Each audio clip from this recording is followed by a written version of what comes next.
Bismillahirrahmanirrahim. Değerli arkadaşlar, yine gündemin önemli bazı konularıyla alakalı partimizin düşüncelerini sizinle paylaşmak üzere buradayız. Allah hayırlı vesile kılsın. Biz CHP'nin, Cumhuriyet Halk Partisi'nin ahlaki olarak geldiği seviyeye değinmek suretiyle başlamak istiyoruz. Çok garip bir noktaya geldi hakikaten. Biz de gelişmeleri ve partinin söylemlerini takip ediyoruz, endişeyle takip ediyoruz. Hakikaten çok ilginç söylemler ve beyanatlar sudur ediyor Cumhuriyet Halk Partisi'nden.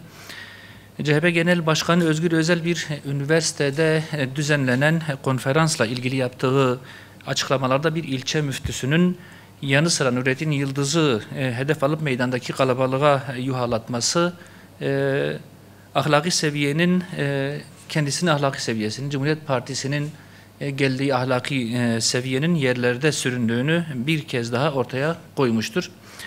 Bir İslam alimini ve ilçe müftüsünü hedef alarak iftira atan, hakaret eden ve meydanda yuhalatmaya çalışan bir genel başkanın bu tutumu, milletimizin değerlerine olan tahammülsüzlük ve saygısızlığının açık bir göstergesidir. Ana muhalefet partisinin genel başkanının kullandığı bu üslup hakikaten toplumun dikkatinden kaçan bir durum değildir. Böyle bir üsluba sahip genel başkanın, hele Ana Muhalefet Partisi'nin genel başkanının Türkiye'nin sorunlarına ve Türkiye'nin siyasetinden neler verebileceğini de hep beraber göreceğiz. Değerli arkadaşlar, Özgür Özel'in bu tavrı Cumhuriyet Halk Partisi'nin değişmeyen kodlarının bir yansıması olarak karşımızda duruyor. Geçmişte olduğu gibi bugün de iftira ve karalama siyasetiyle İslam'a ve onun değerlerine düşmanlık etmekten geri durmayan bu zihniyet ara ara farklı ambalajlarla ortaya çıksa da aslında özünde hiçbir değişim göstermemiştir. Kurulduğu günden şimdiye kadar hiçbir şekilde değişmediğinin net bir suretidir. Yıllardır özellikle seçim dönemlerinde taklit ve sahte maskelerle toplumun karşısına çıkan Cumhuriyet Halk Partisi rol yapma ihtiyacı kalmayınca gerçek yüzünü ortaya koyarak İslami değerlere olan düşmanlığını pervasızca ortaya koyabilmektedir. Kamuoyunca İslami kişilikleriyle tanınan şahısları bu şekilde hedef alan Özgür Özel ve onun zihniyetine buradan sesleniyoruz. Asıl derdiniz belli şahsiyetler üzerinden milletin inanç değerlerine düşmanlık yapıp bunu kitlelere mal etmektir. Bunu hepimiz görebiliyoruz, halk da görebiliyor. Bu milletin değerlerine saldıranları bu millet asla affetmeyecek ve zamanı geldiğinde sandıkta, seçimlerde bunun gereğini yapacaktır ki bu milletin size iktidar kapısını açmamasının da en önemli sebebi budur. Bunun bilinmesi lazım. 1950 seçimlerinden bu yana iktidar yüzü görmeyen Cumhuriyet Halk Partisi'nin iktidara gelmemesinin sebebini bu zihniyete araması gerekir diye düşünüyoruz. Onların da kendini bu noktada sorgulamaları ve halkın değerleriyle barışmaları gerektiğini bir kez daha ifade etmiş olalım. Değerli arkadaşlar, gıda güvenliği ile alakalı bir konuya da değinmek istiyoruz. Gıda güvenliği artık yalnızca bir beslenme meselesi değil, sağlıktan siyasete, nesil emniyetinden ekonomiye uzanan çok boyutlu bir tehdit alanına dönüşmüştür.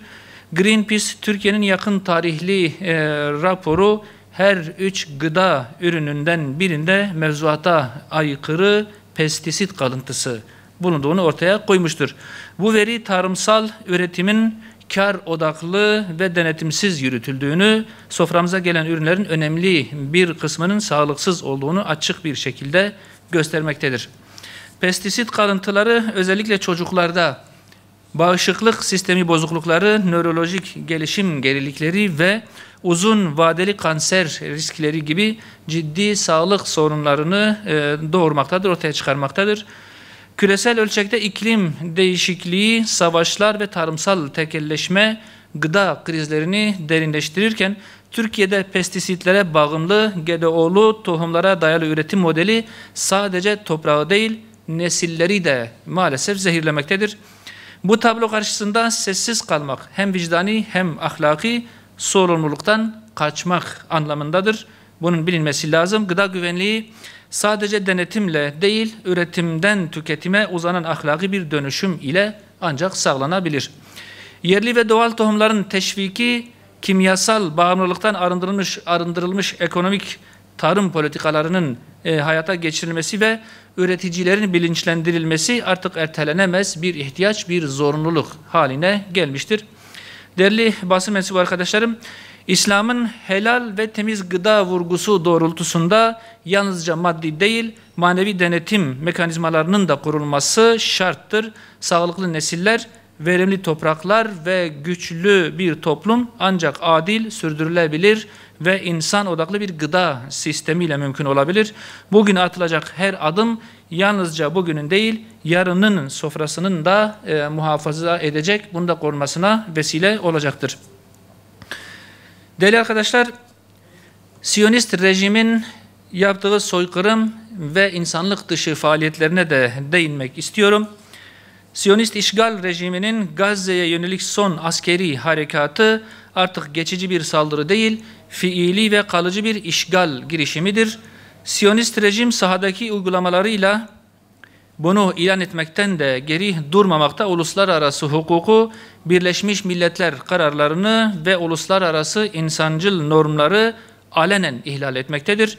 Bugün Gazze'ye yönelik sürdürülen saldırılar yalnızca savaş alanındaki çatışmaları değil, bölgenin siyasi, demografik ve idari geleceğini hedef alan bir işgal stratejisinin tezahürüdür.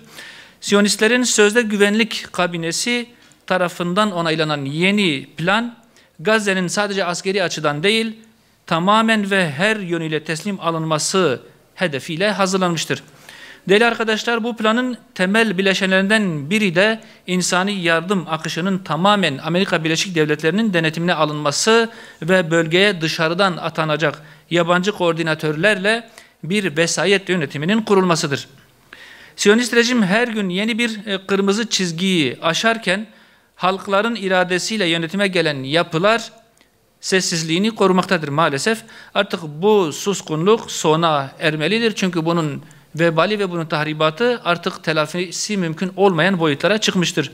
Filistin halkını işbirlikçi yönetimlerin kaderine terk etmeyecek bir halk baskısı muhakkak oluşturulmalıdır. Siyonist rejime karşı açık siyasi tavır, diplomatik tecrit ve ekonomik yaptırımlar uygulanmadığı sürece bu suçlara ortaklık da devam edecektir. Siyonist rejim ile her düzeydeki diplomatik ilişkiler derhal kesilmeli. Bize göre büyükelçilikler geri çekilmeli, anlaşmalar askıya alınmalıdır. Siyonist rejim menşeli ürünlerin ithalatı ve şirketlerin yatırımları derhal yasaklanmalı, kamu kurumları boykot kapsamına muhakkak alınmalıdır. Uluslararası düzeyde Siyonistlerle iş yapan şirketlere karşı hukuki ve ekonomik yaptırım kampanyaları başlatılmalı ve güçlendirilmelidir. Gazze'ye yardım akışlarının Amerika Birleşik Devletleri veya Siyonist kontrolüne bırakılması reddedilmeli, güvenli insani koridorlar muhakkak kurulmalıdır. Gazze'nin kalıcı işgaline karşı Filistinli direniş güçleri açıktan askeri ve siyasi anlamda muhakkak desteklenmeli ve bütün İslam ülkeleri bunlara sahip çıkmalıdır. Değerli arkadaşlar, bu gündem maddeleriyle birlikte yine yerel bir soruna da, daha doğrusu geneldir ama talep daha çok Doğu ve Güneydoğu'dan geldiği için yerel diyorum, bir talebi de ifade ederek basın açıklamamı bitirmek istiyorum. Hasat sezonudur malum. Bölgenin önemli bir kısmında kuraklık nedeniyle zaten sıfır bir hasat alımı söz konusudur. Yani kuraklık nedeniyle ürünler yetişmemiş ve hasat alınamamıştır. Fakat bir takım yerlerde elbette ki hasatlarını almaya başladılar. Sulu tarım yapan bölgelerde de hasat dönemi geldi. Şimdi bu üreticilerimiz hükümet tarafından buğday fiyatlarının açıklanması beklentisi söz konusu oldu. Yapılan araştırmalarda, yapılan değerlendirmelerde, daha doğrusu hesaplamalarda ilgili ziraat odalarının ve ticaret odalarının yaptığı hesaplamalarda bir dekarlık buğday ekiminin maliyeti 14.150 liradır. Bunu 300 kiloluk bir verim üzerinden hesaplayacaksak ki bu 300 kilo da birçok yerde mümkün değil, daha düşük rakamlarda söz konusu oluyor ama biz 300 kilo üzerinden dahi bir değerlendirme yapacak olursak 1 kilo buğdayın çiftçiye maliyeti tam 14.000 liradır. 350 kilogram üzerinden hesaplayacak olursak 12 liradır. Dolayısıyla çiftçinin ayakta kalabilmesi için %30, 40 belki 50'lik bir kar payını da hesaba kattığınız zaman ortaya çıkacak olan buğday fiyatının çiftçiyi mağdur etmeyecek, ayakta tutacak ve gelecek yıllarda da daha rahat bir üretim ya da tarım yapabilmesini sağlayacak bir rakamda olmalıdır. Dolayısıyla şu anda geçen yılki rakamlar üzerinden yeniden değerlenme oranları ve enflasyon rakamları hesaba katılarak çiftçiyi mağdur etmeyecek, ayakta tutacak ve borçlarını ödeyebilecek bir rakamın belirlenmesi lazım. Çiftçinin enflasyona ezdirilmemesi anlamında hükümete ve Sayın Tarım Bakanımıza bu noktada çağrıda bulunuyoruz. Çiftçiyi mağdur etmeyecek bir rakamın en kısa zamanda belirlenmesi ve çiftçinin rahatlatılması lazım diyorum.